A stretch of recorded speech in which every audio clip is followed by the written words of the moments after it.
1 கொரிந்தியர் 3ஆம் அதிகாரம் 3ஆம் வசனம். பொறாமையும் வாக்குவாதமும் பேதகங்களும் உங்களுக்குள் இருக்கிறபடியால் நீங்கள் மாம்சத்திற்குரியவர்களாயிருந்து மனுஷ மார்க்கமாய் நடக்கிறீர்கள் அல்லவா. பொறாமை கொஞ்சம் நம்மளை நாமளே ஆராய்ந்து பார்ப்போம். கண்டிப்பாக நமக்குள்ள ஒரு சின்ன பொறாமை எப்பயாவது ஏற்பட்டிருக்கும். வாக்குவாதம், நமக்கு பிடிக்காத விஷயத்த ஒருத்தர் பேசுனா அது இல்லை இது இப்படி தான் நம்ம வாக்குவாதத்தில் ஈடுபடுவோம். அதே மாதிரி பேதகங்களும், அவன் அங்கே உள்ளவன் இவன் இங்கே உள்ளவன், நம்ம குரூப் கிடையாது, அவன் அந்த குரூப்பு இவன் இந்த குரூப்பு, இப்படி ஒரு வித்தியாசம் இதெல்லாம் நமக்குள்ளே இருக்கான்னு சொல்லி ஒரு நிமிஷம் நம்ம ஆராய்ஞ்சு பார்த்தோன்னா அதுக்குள்ள எஸ்ஸா நோவாங்கிற அந்த இது நம்ம மனசாட்சிக்கே தெரியும். இப்படி இருந்தாலே நம்ம மாம்சத்துக்கு உரியவர்களாக இருக்கோம், மனுஷ மார்க்கமாய் நடக்கிறோம். ஆனால் அதுக்கு அடுத்த வசனத்தை பாருங்கள். ஒருவன் நான் பவுலை சேர்ந்தவன் என்றும் வேறொருவன் நான் அப்பல்லோவை சேர்ந்தவன் என்றும் சொல்லுகிறபடியால் நீங்கள் உரியவர்கள் அல்லவா.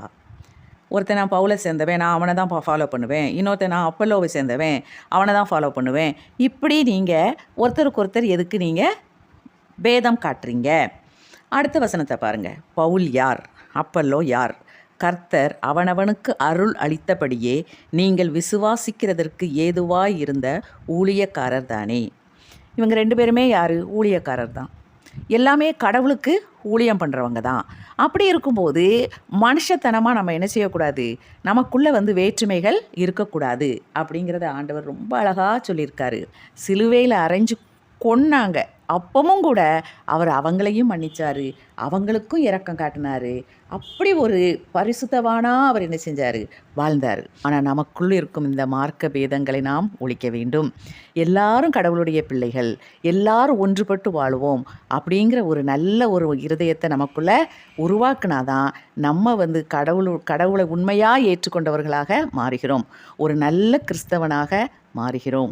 நிச்சயமாக கிறிஸ்து அவனாக கிறிஸ்து அவளாக நாம் வாழ்ந்து நம்ம கடவுளுக்கு ஏற்ற பிள்ளைகளாக நம்மளுடைய வாழ்க்கையை அமைத்து கொள்ளுவோம்.